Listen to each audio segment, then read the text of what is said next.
Assalamualaikum warahmatullahi wabarakatuh. Waalaikumsalam warahmatullahi wabarakatuh. Halo Sobat Mandaku, apa kabarnya nih? Udah lama banget ya kita dari podcast Mandua Kuningan nggak upload video. Baru kali ini mungkin ya kita upload lagi. Karena jujur kita kemarin-kemarin sibuk gitu. Bukan kita sih sebenarnya, Mandua Kuningan yang sibuk ya. Karena memang kemarin banyak acara juga, banyak kegiatan-kegiatan juga, jadinya mungkin kita agak keteteran nih kalau misalnya kita harus upload rutin podcast Mandua Kuningan gitu. Tapi kali ini teman-teman kembali lagi sama aku Dewangga Praba di podcast Mandua Kuningan gitu. Karena kemarin-kemarin selain kita sibuk akan acara-acara, kemarin-kemarin juga ada ada peralihan nih. Nanti mungkin kita bahas-bahas sedikit-sedikit ya, senggol-senggol. Dan teman-teman, kali ini aku kedatangan bintang tamu yang cukup spesial. Jeng. Ya, spesial. Udah kedengeran nih ya suaranya. Ini tolong nanti Pak Nurgi jangan di ini dulu ya, meskipun suaranya udah muncul di kamera yang angle aku dulu. Jatuhnya kayak suara goib ya kalau gitu. Oke, kali ini aku kedatangan Kak Dias Erlangga. Teman-teman Sobat Mandaku. Wah, semangat banget ya di sini. Semangat. Penontonnya ada miliaran nih yang nonton ya. Di belakang kamera ini banyak banget yang nonton tuh. Benar banget. ST1. Oke, Kak Dias apa kabar? Oh my god, Dewa, alhamdulillah baik sekali gitu. Sekarang kan memang lagi kemarin masa-masa liburan gitu, jadi sangat bersemangat sekali dan alhamdulillah selalu diberikan kesehatan. Alhamdulillah gitu kan. Untuk Dewa sendiri gimana nih kabarnya? Alhamdulillah, aku juga alhamdulillah agak tertekan ya. Kenapa tuh? Karena jujur kemarin aku pas lomba itu sibuk latihan. Karena dari awal pembagian rapot itu emang sih kita 1 minggu itu kita libur, tapi anak paskibra gak ada libur ya. Jadi kita setelah itu kita ada 2 event di LKBB Icon dan LKBB Aresta. Jadinya full latihan selama liburan dan sampai masuk juga tetap latihan ya. Tapi alhamdulillah itu semua sudah terlewati. Nah, itu salah satu alasan kenapa aku gak podcast ya, karena memang sibuk latihan. Jadi tolong dimaklum ya yang kemarin-kemarin nanyain ini kenapa nih podcastnya vakum atau gimana. Jadi enggak guys, sebenarnya kita lebih ke istirahat tapi gue nya capek gitu. Iya. Jadi istirahatnya harus banyak, harus lama gitu. Oke. Kak Dias sekarang kesibukannya apa nih? Oke, untuk kesibukannya kayaknya lebih sesuai sibuk aja sih. Jujur pasti sibuk sih. Gak mungkin ya seorang Dias Erlangga ini gak sibuk. Aduh, jangan gitu lah.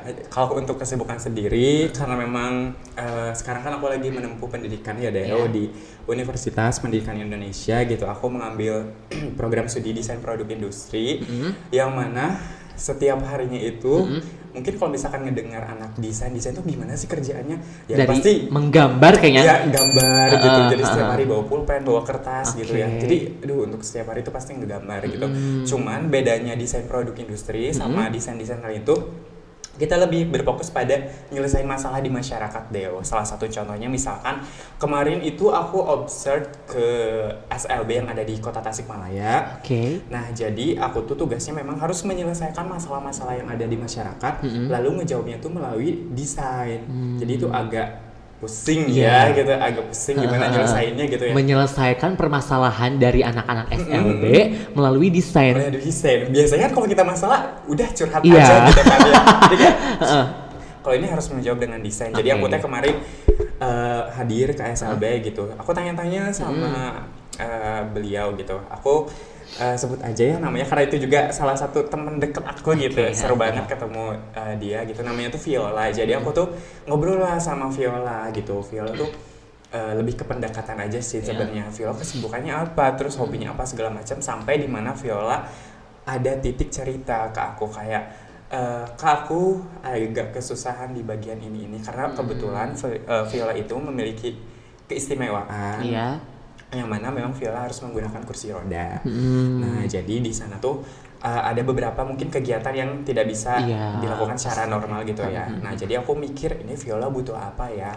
Jadi Viola itu sempat bilang, kalau misalkan aku lagi jalan-jalan keluar, aku tuh kadang suka kepanasan Kak, ataupun kehujanan. Nah, dari sana udah mulai muncul tuh masalah. Jadi anak Kristen tuh udah nemu nih data masalah. Jadi pulang kaji gitu. Ini Langsung. masalahnya, betul. Iya. Terus dijawabnya tuh gimana? Bukan curhat, bukan apa, ada ngegambar. Menggambar. Betul. Itu dari masalah itu tuh bikin apa ya gitu biar masalah ini selesai. Jadi aku kemarin alhamdulillah bikin namanya tuh produk Umbrella Wheelchair. Umbrella Wheelchair. Itu tuh. Jadi apa tuh itu? Inggris ya, padahal kita nggak tahu itu artinya apa gitu. Jadi sebenarnya itu produk namanya tuh payung kursi roda gitu.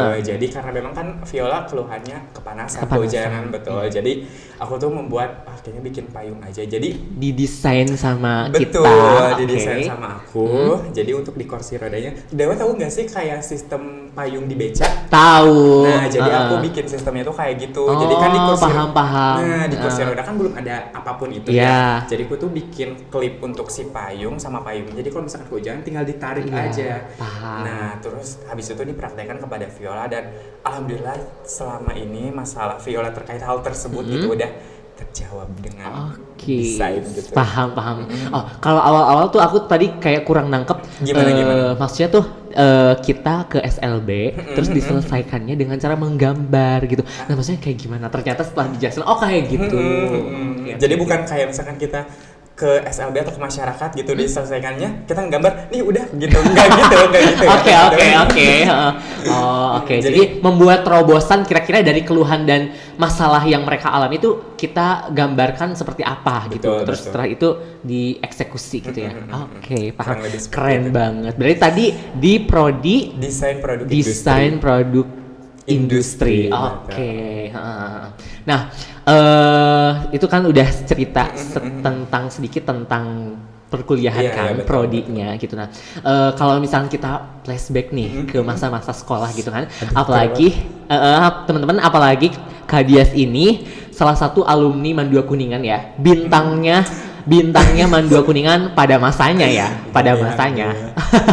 Nah, kalau misalkan udah ke perkuliahan nih, sibuk di perkuliahan kayak gitu-gitu dan menggambar terus kayak riset gitu-gitu kan, suka kangen gak sih akan masa-masa sekolah, apalagi udah banyak berseliweran nih di TikTok, di FYP aku tentang orang-orang yang udah kuliah gitu, curhat mereka tuh, kalian tuh harus puas-puasin nih di perkuliahan tuh karena gini gitu. Kalau misalkan nanti kalian di udah masuk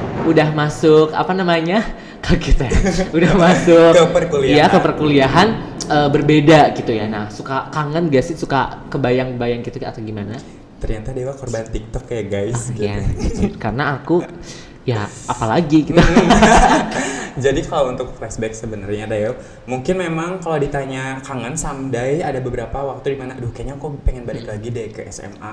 Kok kuliah gini ya? Mungkin sebagian orang dan teman-teman aku yang sudah menempuh pendidikan di kuliah juga pasti mikirnya seperti itu. Tapi mungkin hal yang dibikin kangen yang lebih signifikan mungkin dari sistem pembelajaran kali ya Deo, karena mungkin gini, aku jelasin dikit aja. Semisal gak apa-apa, banyak juga gak apa-apa, jujur. Emang harus banyak kali ya. Gak apa-apa, tapi karena kita ngegosip aja ya, jadi teman-teman jangan bosen kalau misalnya nontonin kita ngegosip sebenarnya ya. Bisa lupa waktu gitu ya. Nah, jadi untuk perbedaannya tuh dari sistem belajar mungkin kali ya, karena mungkin anak sekolah gimana sih bangun pagi, pulang sore, itu kasihan banget ya. Jujur, gak apa-apa. Beda banget sama anak kuliahan. Jadi perbedaannya itu memang di sistem pembelajaran. Jadi mungkin kalau sekolah harus bangun pagi dari jam 7 dan sekarang kan emang kebanyakan full day ya Del. Iya, sampai kita jam udah full berapa? Day sampai jam 15.40. Oh wow, sore ya. sampai sore lah pokoknya. Nah, untuk dunia sekolah kan memang full ya dari waktu itu digunakan untuk belajar di hal akademik. Nah, kalau untuk perkuliahan itu ditanya soal waktu itu lebih banyak waktu luang. Kenapa? Karena aku aja sekarang ini hari Senin itu cuma ada satu mata kuliah gitu. Jadi dan mata kuliahnya itu dimulai jam 9. Jadi kita tuh anak kuliah itu gak harus prepare dari ini gitu ya. Betul. Jadi gak harus jam 7 harus ini segala macam gitu. Jadi ya fleksibel gitu ya. Betul, lebih ke fleksibel waktunya lebih. Tapi misalkan nih satu matkul ya, itu satu matkul itu berarti berapa jam? Contoh kan kalau misalkan kita hari Senin nih aku misalkan matematika 2 jam pelajaran. 2 jam pelajaran tuh berarti 1 jam setengah gitu. Nah, itu kalau misalkan kuliah tuh ada patokannya gitu, kayak satu matkul berarti berapa jam gitu ada? Iya betul, ada. Kurang lebih sama seperti kayak pelajaran gitu. Jadi misalkan kadang kan setiap pelajaran juga beda ya, Deo. Misalkan matematika misalkan 2 jam atau berapa gitu. Bahasa Indonesia cuma 1 jam. Nah, mata kuliah juga sama seperti itu. Jadi untuk aku kebetulan jadwal aku di hari Senin itu kalau nggak salah mulai itu jam 8, selesai itu jam 10.30. Jadi itu agak bentar banget ya. Nah, habis setelah selesai itu waktu luangnya kayak gimana? Ya udah pulang ke kosan gitu. Jadi makanya kalau ditanya anak kuliah itu kangennya mungkin dari seperti itu ya, kangen-kangen. Karena kalau sekolah dari pagi sampai sore itu kerasa banget kebersamaan sama teman-teman kelas, sama teman-teman organisasi gitu. Jadi kalau anak kuliah mungkin habis matkul ada yang pulang, ada yang langsung kegiatan lain dan sebagainya gitu. Jadi mungkin lebih ke waktu kebersamaan bersama teman kelas tuh jadi kurang lama gitu dibandingkan anak-anak sekolah seperti itu. Jadi kalau misalkan ditanya kangen gitu.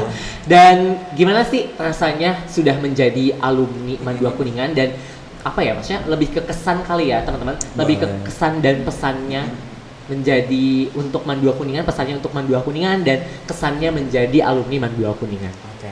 Sebenarnya untuk rasa jadi alumni kayak gimana sih gitu. Sebenarnya kalau untuk aku sendiri pasti disertai rasa syukur ya, karena setelah menjadi alumni aku ngerasa kayak aku udah berhasil selama 3 tahun menempuh pendidikan gitu, karena melewati hiruk pikuk semua drama yang ada gitu kan. 3 tahun gitu. Betul. Jadi itu kan bukan hal yang mudah ya. Bukan hal yang mudah, bukan hal yang sebentar juga. Itu hal yang lama, 3 tahun tuh gitu kan. Kok lebih dewa sih yang ngerasain, bukan aku ya. Karena gue udah mau jadi alumni. Jadi kayak udah ada rasa-rasa jadi alumni gitu ya. Maksudnya kayak ya bangga pastinya ya. Jadi rasa syukur sama bangga itu pasti ada. Jadi terhadap diri sendiri. Jadi untuk teman-teman juga jangan mikir kayak udah lulus udah gitu, lulus 3 tahun, jangan gitu. Jadi teman-teman 3 tahun itu bukan waktu yang sebentar loh. Jadi kita harus menghargai perjuangan kita dari kelas 10 sampai kelas 12 gitu kan. Betul. Untuk kesannya untuk aku sendiri sekolah di MAN 2 Kuningan sebetulnya memang bukan tujuan awal, tapi disarankan teteh aku, karena kebanyakan ternyata keluarga aku tuh ada alumni juga dari sini, tapi udah lama banget gitu. Jadi udah ke MAN 2 Kuningan katanya. Karena gitu. memang seenggaknya sudah percaya gitu. Betul, jadi sudah tahu nih gimana MAN 2 Kuningan gitu. Pas aku masuk juga, wah aku banyak banget belajar di MAN 2 Kuningan Deo. Jadi gak hanya soal akademik aja gitu, aku juga belajar non akademik, mungkin dari organisasi, dari school gitu. Banyak kegiatan-kegiatan lain yang memang membuat aku mungkin lebih baik ke depannya gitu. Untuk pesan, lebih ke kesan-pesan gitu. Iya, nggak apa-apa jujur. Kalau untuk kesannya sebenarnya, untuk pesannya sebenarnya mungkin lebih ke untuk anak-anak kelas, adik-adik kelas 10, 11, 12, pergunakanlah waktu sebaik mungkin, karena perlu kalian ketahui 3 tahun ini adalah bentuk perjuangan kalian untuk menempuh ke pendidikan yang lebih tinggi. Jadi jangan mentang-mentang aku mah masih kelas 10 jadi udah santai aja. Padahal jangan kan. Biasanya itu penyesalan yang dialami ya. Penyesalan itu datang di akhir gitu. Jadi pergunakanlah, misalkan lagi kelas 10, lagi kelas 11, sekarang pergunakan waktu dengan sebaik mungkin. Di akademik juga dimaksimalin gitu. Entah itu organisasi, perlombaan juga harus diikuti, karena untuk menjadi anak kuliahan tidak hanya di akademik aja ya Deo gitu. Jadi non akademik dan organisasi juga sangat penting. Harus seimbang. Harus balance kayak ekonomi. Betul. Aku pelajaran apa ya? Akuntansi. Ya? gue pelajaran kelas 12 semester 2. Ada. Iya, ada Parijal, sumpah Parijal. Aku sama Bu Putri. Aku Parijal. Pasti teman-teman kelas 12 nih, teman-teman aku mungkin yang lagi nonton itu juga pasti lagi belajar akuntansi. Sekarang. Kemarin sih, minggu kemarin itu selesai. Sekarang tuh materi apa? Apa ya? Gitu, pokoknya udah yang akuntansi itu ada lagi yang baru, itu baru selesai tutup buku yang akuntansi kemarin. Wow. Jadi berarti disuruh beli buku-buku yang gede itu ya? Halo Pak Rijal. Bismillah, nilainya gede ya deh. Bismillahirrahmanirrahim. Berarti itu ya kesan dan pesannya gitu ya. Jadi teman-teman yang sekarang masih kelas 10, kelas 11 pokoknya jangan nyantai-nyantai lah gitu. Betul. Intinya karena pasti itu juga sudah dirasakan sama kelas 12 aku juga. Karena memang guys, kita ini detik-detik ya, karena aku jujur tinggal berapa minggu lagi. Tinggal berapa minggu lagi? 3 tahun. Musik 3 tahun. Pak Nurki tolong setelin musiknya ya nanti. Pak Nurki kayak, aduh udah capek banget nih sama Dewa gitu. Oke. Nah, berbicara tentang tadi kan kesinggung-singgung lagi tentang organisasi dan karena memang betul sih kayaknya karena aku jujur lihat-lihat di TikTok juga banyak FYP. Gak tahu kenapa ya. Kenapa? TikTok aku tuh FYP-nya tuh banyak tentang perkuliahan, tentang pekerjaan, gak tahu kenapa. Gak tahu. Nah, mereka itu katanya itu betul yang kata tadi Kak Dia sampaikan bahwasannya memang di perkuliahan itu bukan akademik aja kita tuh bersaing secara akademik aja, tapi memang kita juga belajar diasah juga tentang non akademiknya gitu. Karena memang sejatinya kita sebagai mahasiswa ya karena memang mahanya dari gitu, siswa gitu ya. Jadi kayak kita dari jiwa sosial gitu bermasyarakat itu pasti menjadi modal utama setelah kita menempuh pendidikan di masa perkuliahan gitu. Bener banget. Kok gue so tahu gitu ya? Kayaknya tapi emang kayak gitu kan. Bener, guys, jadi memang yang FYP yang di TikTok juga rata-rata seperti itu gitu kan. Nah, betul. salah satu untuk membangkitkan rasa-rasa sosial, rasa-rasa seperti itu tuh kan kita harus belajar salah satu alternatifnya belajar berorganisasi gitu kan. Jadi kayak dari organisasi kita bisa melihat watak-watak orang seperti nanti ketika kita terjun ke masyarakat kita bermasyarakat dan ketemu orang-orang yang bermacam-macam gitu kan sifatnya gitu kan. Nah, dari Kak Dias sendiri nih terkait organisasi apalagi kan memang Kak Dias juga di Mandua Kuningannya memang berorganisasi kan, orang organisasi dan sampai sekarang pun kayaknya ya berorganisasi. Nah, mungkin boleh nih diceritain ke teman-teman, ke adik-adik yang nonton awal mulanya ikut nimbrung di organisasi dan pandangan tentang organisasi seperti apa, boleh diceritakan. Oke, baik. Agak panjang ya. Panjang banget. Harus panjang pastinya. Jadi sebetulnya kalau misalkan ditanya awal mulanya gimana sih bisa join dan berani untuk berorganisasi gitu. Karena kalau misalkan ditanya sebetulnya kayaknya kalau misalkan dilihat dari masa kecil sebelum MAN dari SMP ataupun SD, kayaknya aku tuh dibilang anak yang gak bakal banget cocok ikut organisasi. Kenapa tuh? Karena dulu tuh kayaknya ngomong kayak gini aja tuh gak bisa deh. Jadi diliatin orang aja gak bisa gitu. Aku tuh kayak orang-orang kalau misalkan ngeliat bocil-bocil yang misalkan kalau jalan nunduk, itu aku. Itu waktu kecil kayak waktu gitu. Waktu kecil ya. Betul, karena gak tahu kenapa rasa insecure dari kecil itu sangat besar sekali deh. Jadi orang-orang, aku tuh mikirnya gini, orang-orang bakal ngejudge aku nggak ya, orang-orang bakal mikir buruk aku tuh gimana sih gitu. Karena ini agak curhat dikit ya, gak apa-apa. Jadi memang sebetulnya dari dulu aku tuh sering tidak dihargai, dalam artian sering dibully gitu segala macam. Jadi aku tuh dengan adanya bullying yang datang ke aku gitu, aku tuh mikir kayaknya orang-orang bakal mikir jelek terus ke depannya kepada diriku gitu. Kayak aku juga kalau misalkan ngomong apapun itu bakal tetap salah di mata orang lain gitu. Nah, tapi ketika aku masuk MAN gitu, aku mikir kayak emang kamu mau sampai kapan sih ya kayak gitu terus gitu. Emang kamu makan dari omongan orang lain kan enggak gitu.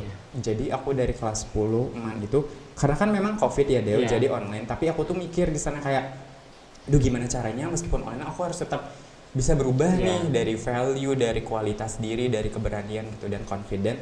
Nah aku mikir kayak, apa aku coba aja ya organisasi. Jadi mungkin bisa masuk terjun ke organisasi itu karena dari aku pengen pembuktian aja ke orang-orang bahwa yang diomongin orang-orang ke aku tuh gak benar gitu loh. Jadi aku pengen pembuktian bahwasanya bukan balas dendam ya, tapi aku lebih kayak aku layak loh dihargain gitu. Aku layak ada di dunia ini gitu. Jadi tujuan aku berorganisasi, tujuan aku bersuara ya aku pengen share aja kepada teman-teman, sharing kayak gini sama Dewa gitu. Pengen bisa, aku tuh tujuannya dari kecil gak tau kenapa pemalu, tapi aku tuh pengen bisa menginspirasi orang dengan omongan aku, dengan perbuatan aku, karya-karya aku kayak gitu.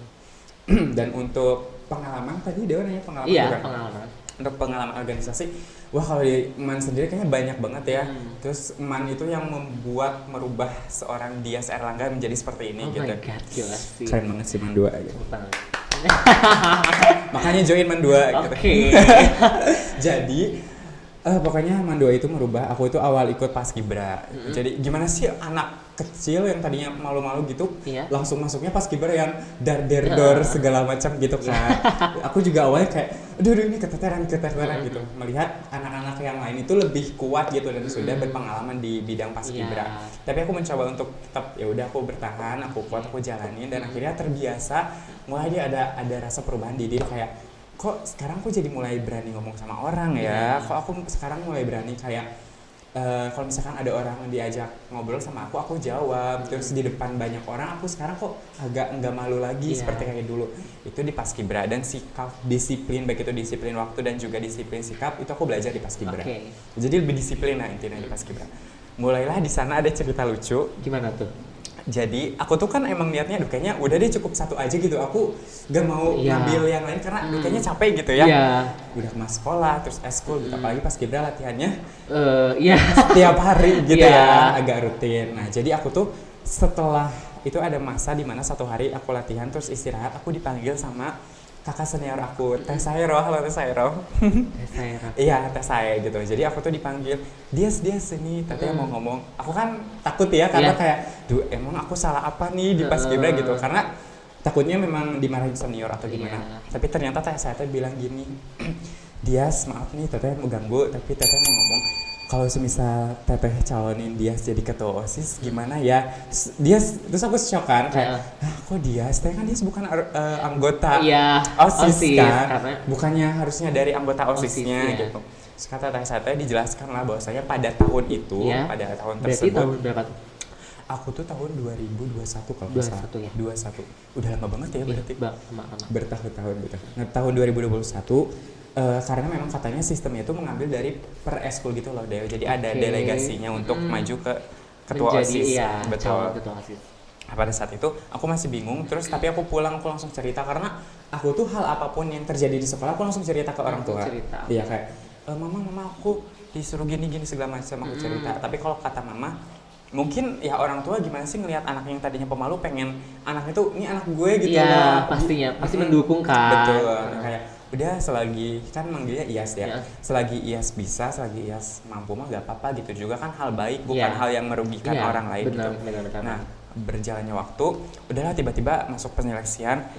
Kok ini tinggal 10 orang mana? Aku doang yang dari eskul yang lainnya anggota OSIS semua. Oh, jadi yang orang-orang delegasi dari masing-masing eskul tuh udah tidak berkesempatan lagi gitu. Jadi tinggal yang dari delegasi dari eskul tinggal satu. Betul. Yang lainnya pure dari OSIS.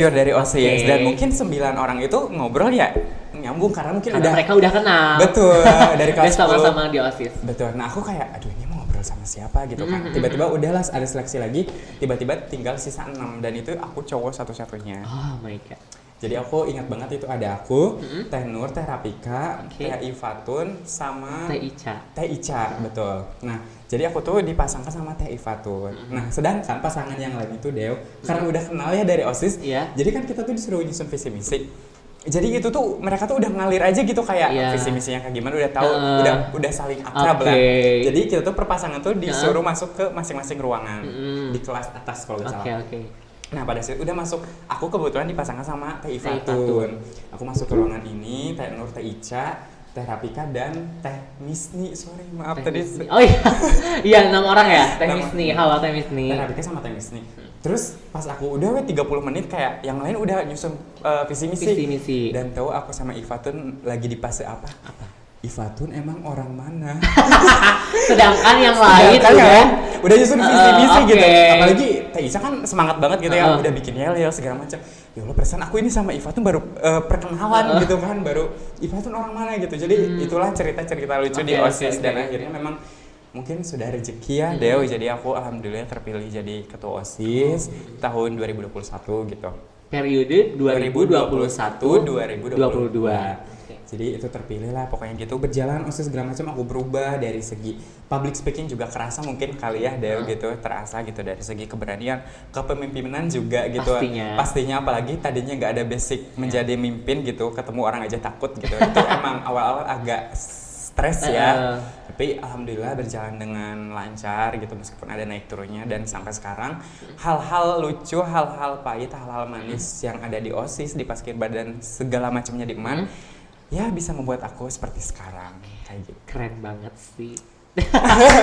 Jujur dari yang tadi awalnya diragukan, Betul. kurang dihargai, bahkan Benar. sampai menerima perlakuan bullying, Iya, gitu kan betul, memang itu hal yang gimana ya, hal yang memang pastinya sulit dilupakan, ya, dilupakan, tapi betul. hal-hal itu yang juga mendorong Kak Dias untuk lebih explore Iya, lagi, betul, untuk lebih menunjukkan bahwa ini aku yang dulu kalian Betul. ini gitu ya. Iya, tapi dalam artian aku nggak ini loh Deo, kalau misalkan aku pengen upgrade dan menunjukkan aku sekarang itu bukan cara aku balas dendam, Oke. tapi lebih ke aku ya pengen pembuktian aja bahwa semua manusia itu bisa loh bersuara, Oke. bisa berkarya gitu. Jadi jangan menjudge manusia apapun itu. Kita semua tuh manusia baik, pengen berkarya tujuannya gitu.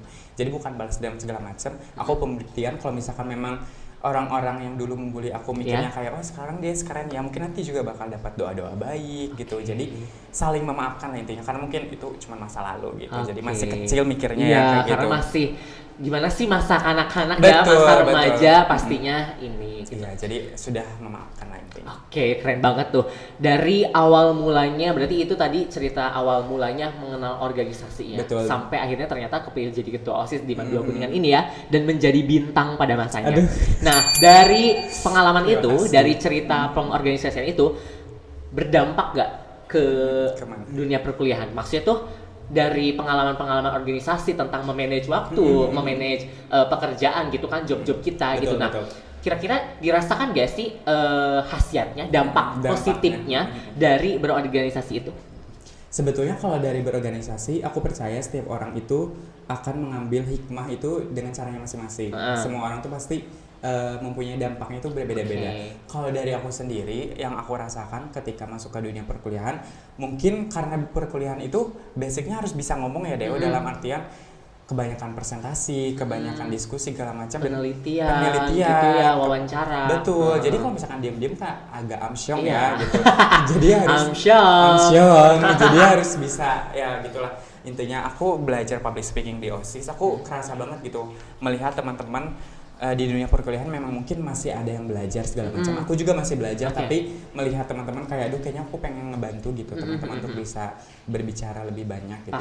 Jadi dari segi public speaking, dari segi keberanian dan percaya diri itu pasti kerasa banget dan kepake banget di dunia perkuliahan. Seperti itu. Oke. Nah, sebenarnya guys, dari tadi mungkin teman-teman salpok ya sama biru-birunya. Kayaknya harusnya dilepas aja sih. Gak apa-apa.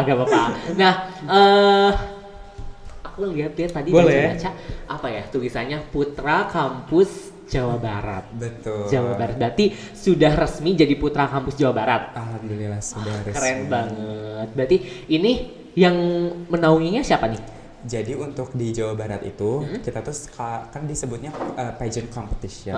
Jadi untuk pageant competition itu memang kebanyakan dinaungi oleh yayasan swasta. Jadi tidak dinaungi oleh pemerintah. Jadi dinaungi langsung oleh Yayasan Putra Putri Kampus Jawa Barat, seperti itu. Yayasan Putra Putri Kampus Jawa Barat. Betul. Oke, tapi udah resmi kan menjadi Putra Kampus Jawa Barat ini? Alhamdulillah sudah. Oke, hebat banget. Nah, gimana nih? Kan awal-awalnya tadi di OSIS aja ya, yang lingkupnya sekolah aja gitu kan. Terus sekarang masuk ke dunia perkuliahan dan sampai menyandang title sebagai Putra Kampus Jawa Barat. Nah, awal mulanya gimana sih bisa jadi Putra Kampus Jawa Barat?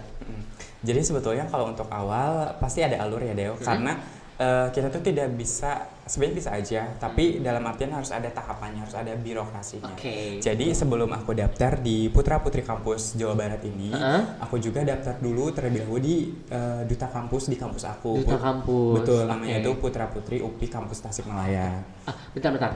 Kalau misalkan mau ini nih masuk ke jadi Putra Kampus Jawa Barat, apakah harus ikut duta kampusnya di kampus masing-masing atau gak apa-apa kita bisa langsung daftar? Sebetulnya untuk itu bisa langsung daftar, cuman kebanyakan yang angkatan aku sekarang yang mau berangkat ke sana, kebanyakan memang teman-teman aku itu di duta kampus di kampus sebelumnya. Jadi ada beberapa provinsi yang menetapkan ketentuannya kita tuh harus jadi duta kampusnya terlebih dahulu. Tapi kalau untuk Jawa Barat tidak membebaskan, tapi disarankan untuk menjadi duta kampus terlebih dahulu di kampus. Jadi untuk ditanya soal tadi alur ya, itu gimana sih bisa jadi putra kampus gitu? Alhamdulillah puji Tuhan. Jadi aku tuh daftar dulu di duta kampus aku di Putra Putri Kampus Jawa Barat. Jadi aku daftar dulu, Karena itu tuh kalau di kampus aku tuh langsung Deo, dan kebetulan putra-putri UPI kampus Tasikmalaya ini semua angkatan daftarnya. Ya jadi enggak semua angkatan, jadi semester 5 maksimal. Dan aku kebetulan baru mahasiswa baru, mencoba untuk daftar, berani. Aku nggak tahu bahwa saingannya itu akan ada cutting-cutting gitu. Aku kira iya yang seangkatan ya, kayak eskul aja. Betul. Gitu ya. Jadi kita mau rekrut OSIS ke kelas 10, ya udah yang ikutnya kelas 10 aja gitu. Ternyata ada yang atas-atasnya lagi. Betul. Jadi terbuka untuk umum sekampus. Oh, paham. Oh, berarti bersaing sama cutting-cuttingnya itu. Jadi tidak hanya jurusan aku, semua jurusan aku bersaing. Berarti satu kampus, terus cutting-cuttingnya juga gitu. Cutting-cuttingnya juga. Mana masih semester 0 waktu itu ya? Betul. Masih baru masuk gitu kan? Betul, masih baru masuk jadi maba gitu, baru kayak, duh ini kampus gede banget gitu. Dan aku mencoba daftar karena kenapa? Aku tuh sama mungkin kayak Dewa, kenapa sih waktu dulu sebelum masuk perkuliahan FYP kita tuh tentang perkuliahan, tentang segala macam gitu kan. Dan aku tuh kebetulan ada di salah satu konten masuk, ini apa nih, orang kok pakai selempang di kampus gitu. Aku cari-cari, oh ternyata ada ya di kampus itu namanya Duta Kampus. Nah aku tuh kayaknya seru ya gitu jadi ambasador kampus gitu. Aku mencoba untuk cari informasi apakah di kampus aku ada duta kampus seperti itu, dan ternyata alhamdulillah ada. Aku mencoba daftar dari segi berkas segala macam, wawancara gitu. Dan dari sampai wawancara aja aku belum tahu bahwa kesaingan aku akan ada cutting gitu. Jadi kayak udahlah daftar aja, event itu nanti aku hasilnya gimana gitu, udah legowo aja gitu ya. Aku mikirnya kayak udah masih seangkatan kayak bisa lah ya gitu. Karena untuk duta kampus itu, kita tuh kalau misalkan udah wawancara, nanti ada pengumuman finalis. Kalau misalkan yang nggak masuk finalis, itu kita nggak bakal melaju ke grand final. Jadi tahapannya itu berkas, wawancara, baru pengumuman finalis. Kalau misalkan memang, contohnya kemarin itu, kalau nggak salah di angkatan aku, yang putra kampus itu, yang daftar itu di 30-30an. Kita ambil 30 aja kali ya. 30. Itu tuh yang daftar berkas sama wawancara. Tapi yang masuk finalis itu kita diambil cuma 16 orang. Dari 30 kurang lebih 30-an, ya betul. Kurang lebih 30-an. Cuma 16 yang melaju ke preliminary dan grand final. Nah, pada saat itu aku ketika udah tahu wawancara, terus baru di-share deh nama list-listnya yang daftar. Bentar. Kok gini ya gitu. Kok pas ngelihat tahun angkatan 23, kok ini di bawah 22. Angkatan cutting semua ini. Gimana ya masuk finalis enggak ya gitu. Dan alhamdulillah mungkin karena kembali lagi rezeki dan usaha aku mungkin ya sudah rezeki gitu. Aku alhamdulillah masuk ke salah satu 16 terbaik gitu. Dan pada saat itu udah melaju ke preliminary grand final gitu. Dan alhamdulillah puji Tuhan, aku ketika grand final berhasil dinobatkan sebagai putra terpilih UPI Kampus Tasikmalaya. Jadi which is juara satu ya. Betul. Dan itu aku tidak menyangka karena ketika masuk top 3 aja Deo. Jadi yang masuk ke 16 itu yang cowoknya itu cutting itu ada 3. Terus aku mikir, udahlah kayaknya top 3 ini semua cutting semua gitu. Tapi pas aku ketika penyebutan top 3 aku terakhir gitu kan. Jadi yang pertama disebut yang cowok masuk ke top 3 itu cutting. Oh ya ini udah pasti benar. Yang kedua angkatan aku 23 gitu. Oh ini pasti satunya cutting lagi. Tiba-tiba disebut nama aku yang terakhir masuk top 3 gitu. Kayak ini beneran gak sih? Udah masuk top 3 disebutin juara 3. Kok bukan aku gitu. Aku mikir ya udah sih ini juara 3 juga enggak apa-apa sebenarnya gitu kan, karena sama aja gitu.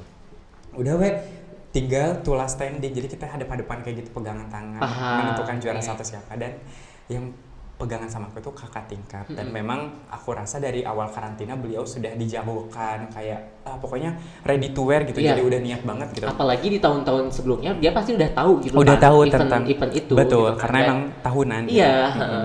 Jadi kayak, udahlah kayaknya ini mah bakal menang gitu. Gak apa deh, ikhlas aja. Tiba-tiba dia Erlangga, terus aku mungkin di video kayak gitu ya, kayak agak melehat gitu sebenarnya, agak lebay sedikit ya. Cuman agak-agaknya lebay banget sih. Agak kurang ajar ya. Bercanda ya guys. Jadi agak ya pasti ada rasa dimana agak nyangka ya Deo, karena kok nggak dia gitu. Tapi memang kembali lagi mungkin ya kita sama-sama berjuang gitu. Tidak dilihat dari angkatannya, tapi dilihat dari usaha kita, kecocokan kita seperti itu. Oke, jelas. Sampai keringetan ya. Nah, dari situ minum dulu ya. Makasih ya. Terus. Nah, dari situ berarti lanjut ke Jawa Barat. Betul. Nah, di Jawa Barat juga ada tahapan-tahapannya. Ada tahapan-tahapan. Tidak jauh berbeda atau kurang lebih sama. Kurang lebih sama ya. Ya karena setipe lah ya lombanya gitu. Ya pastinya ya. Guys, jujur kalau misalnya yang kayak duta-dutaan atau kayak yang ya kayak pageant kayak gitu, mirip-mirip. Gak, iya, pasti pemberkasannya nggak jauh dari itu. Iya, Terus paling kayak kesiapan kita, Betul. kayak kesiapan kita menyandang title itu dan menjalankan kewajiban gitu. Betul. Karena jujur yang duta-dutaan itu nggak cuman kita menyandang title duta, udah punya selempang, udah gitu, Iya, udah kelar gitu. Nggak kayak gitu. Mungkin ada oknum-oknum yang seperti itu. Tapi jujur sebenarnya tugasnya nggak gitu. Makanya karena mungkin banyaknya oknum yang kayak gitu suka memunculkan perspektif negatif tentang dunia perdutaan, dunia pageant kayak gitu. Karena mungkin apa sih cuman menyandang duta, cuman pengen selempangnya aja. Jujur kalau misalkan kita merealisasikan subtitle ini jujur nggak kayak gitu aja ya. Karena memang tujuan kita masuk dan menyandang title itu apa sih, dan ya harus direalisasikan. Betul banget. Keren banget sih Kak Din. Dan kan ini udah menyandang title sebagai Putra Kampus Jawa Barat. Betul. Apakah melaju ke nasional atau seperti apa? Jadi sebetulnya sebelum aku join Putra Kampus Jawa Barat ini banyak sekali pertimbangan Deo. Karena ketika kita sudah dinobatkan di kampus itu memang disarankan sama kampus dan kakak-kakak yang sebelumnya, yang putra-putri tahun sebelumnya itu disarankan untuk melaju ke pageant competition yang lebih tingginya di luaran sana gitu. Jadi semuanya yang 16 gitu. Jadi tidak hanya top 3. Jadi oke, teman-teman itu ada pageant ini boleh join gitu. Nah, aku tuh sebenarnya belum kepikiran untuk masuk ke Putra Kampus Jawa Barat ini Deo. Jadi tadinya itu aku mau rencana masuk ke 2 kompetisi pageant tapi nggak jadi. Kenapa tuh? Karena yang pertama aku tadinya mau ikut namanya itu Putra Bumi Siliwangi. Jadi itu tuh pageant competition UPI Bandung, betul. Jadi kan UPI tuh cabangnya cabangnya banyak banget ya gitu. Jadi bentar keringetan. Tanahnya juga banyak. Betul, tanahnya banyak, cabangnya Bang. FYP. Nah, terus tanah ini milik UPI gitu, ada banner gitu. Nah, lanjut. Tadinya mau ke Putra Bumi Siliwangi tapi melihat ada beberapa hal kayak dari segi kuliah bentrok karena karantinanya ternyata cukup lama gitu waktunya. Jadi aku memutuskan untuk tadi aku udah daftar segala macam gitu, berkas, udah photoshoot juga. Tapi kayaknya enggak deh tahun ini, nanti aja gitu. Dari jarak juga Tasik ke Bandung lumayan ya gitu. Jadi agak membutuhkan waktu dan tenaga. Jadi udahlah gak apa-apa, mungkin tahun ini bukan rezekinya. Terus aku dapat juga informasi tentang pemilihan Mojang Jajaka Kota Tasikmalaya. Mojang Jajaka Jawa Barat. kasih musik. Oke. Emang agak ribet ya kalau ngobrol sama sinden gitu. Jadi dikit-dikit nyanyi gitu. Biduan, betul.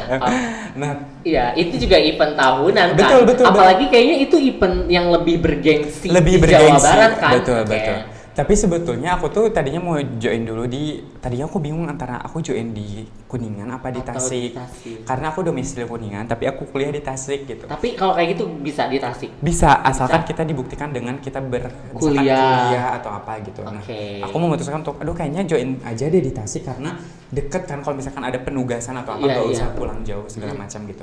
Nah, pada saat itu kembali lagi kayak, kayaknya Mojang Jajaka bukan rezeki aku, di mana aku tuh Mojang Jajaka tiba-tiba penutupan dan aku nggak tahu, tiba-tiba udah penutupan gitu. Aku juga sibuk lagi kegiatan di kampus, jadi udahlah kayaknya memang tahun tersebut aku nggak join pageant gitu. Tapi pada akhirnya kemarin liburan ada nih informasi nyampe gitu, Putra Kampus Jawa Barat tuh kayaknya bisa nih karena masa-masa pendaftarannya di liburan. Jadi udah daftar segala macam. Dan FYI yang daftar di Jawa Barat itu mungkin untuk angka segini bagi teman-teman mungkin ada yang mikir itu masih sedikit, tapi untuk aku sendiri ini udah banyak banget. Jadi di Jawa Barat kemarin tuh sampai 176 orang yang daftar. 176 orang yang daftar itu dari berbagai kampus swasta maupun negeri kan? Maupun negeri maupun swasta di Jawa Barat, se-Jawa Barat. Dan kebanyakan kan di Jawa Barat itu kampusnya number one, top 1, top 3, top 2 gitu ya. Jadi top yang paling tinggi gitu lah. Pada saat itu dari 176 orang itu kebanyakan yang daftar itu kampus-kampus tinggi Deo. Dan aku ngerasa di sana kayak Gimana ya, maju lagi atau mundur lagi ya? Pasti. Dilema gitu ya. Dilema, bimbang, rungsing, rungkan gitu. Asal jangan hiatus. Iya betul. Aduh. Nah terus tiba-tiba aku tuh kayak mikir udahlah jalanin aja gitu. Event misalkan aku bisa atau enggaknya itu gimana nanti. Dan alhamdulillah ternyata dari 176 orang itu diambil 5 yang akan berangkat ke nasional. Dan pas aku cek, aduh gak ada nama aku. Tiba-tiba Dias Erlangga paling bawah mewakili Jawa Barat ke nasional. Ke nasional. Ke nasional betul. Jadi terpilih dulu di provinsi gitu. Jadi sebagai putra kampus Jawa Barat dan akan melaju ke nasional. Karena memang di Jawa Barat itu tidak ada pemilihan, sistemnya itu handpick. Jadi langsung dipilih. Oh, paham. Jadi kayak ini yang layak dari segala seleksi segala macam, yang layak siapa gitu, dari personal branding juga segala macam gitu. Jadi memang sudah rezekinya kembali lagi, alhamdulillah. Tuhan baik banget sih sama aku Deo gitu. Jadi aku selalu bersyukur apapun yang Tuhan kasih selama ini. Alhamdulillah ya. Alhamdulillah. Dan berarti menuju ke nasional itu sama ada tahapan-tahapannya juga. Sama betul. Kalau berarti sekarang sudah beres akan tahapan-tahapan itu atau belum? Jadi sebetulnya untuk kegiatan di nasional itu nanti sebentar lagi, beberapa hari lagi beberapa hari lagi. Betul. Kita tag video ini di tanggal berapa nih sekarang? 9. Tanggal 9 Februari.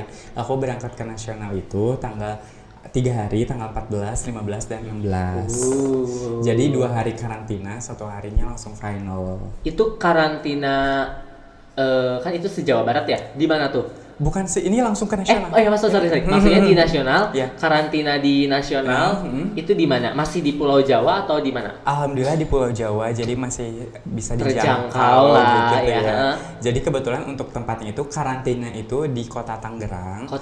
Betul, kalau finalnya itu di Jakarta Pusat. Di Jakarta. Betul, di Jakarta. Berarti 2 hari di Tangerang, nanti 1 harinya di Jakarta. Jadi final tuh langsung diberangkatkan semua finalis ke Jakarta kayak gitu. Wow, keren banget. Kita doakan semoga Kak Dias nanti bisa lulus dan menang. Menang ya?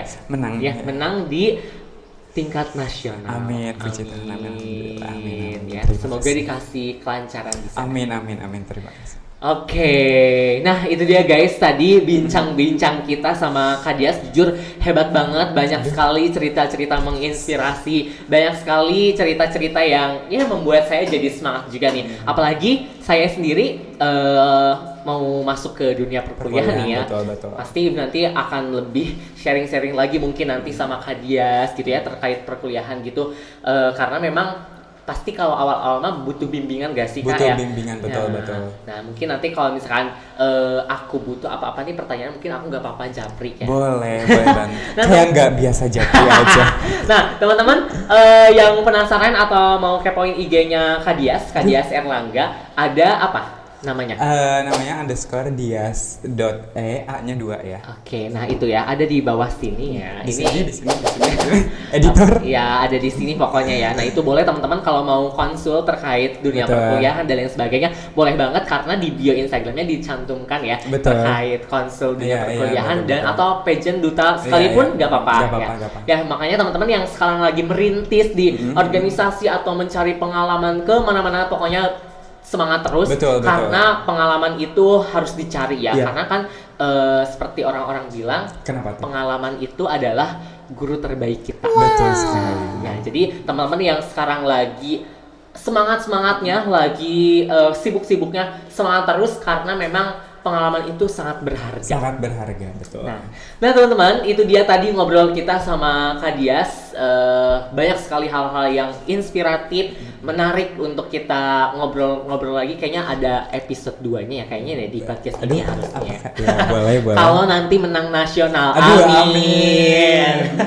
Nah, itu dia guys, video kita kali ini. Terima kasih teman-teman yang sudah tonton sampai akhir. Dan di video selanjutnya kira-kira kita undang siapa lagi ya? Alumni berprestasi, kira-kira kita undang siapa lagi ya? Boleh cantumkan saran-sarannya di bawah ini, boleh di komentar juga ya. Kira-kira kalau mungkin kalau misalkan aku relasinya sampai ke tahun Kadias aja ya. Betul. Belum tahu alumni-alumni yang lain. Nah, makanya aku nih menyarankan teman-teman kalau misalkan teman-teman punya saran, kira-kira kita harus mengundang alumni yang berprestasi siapa lagi, boleh teman-teman cantumkan di komentar kira-kira aku harus undang siapa lagi.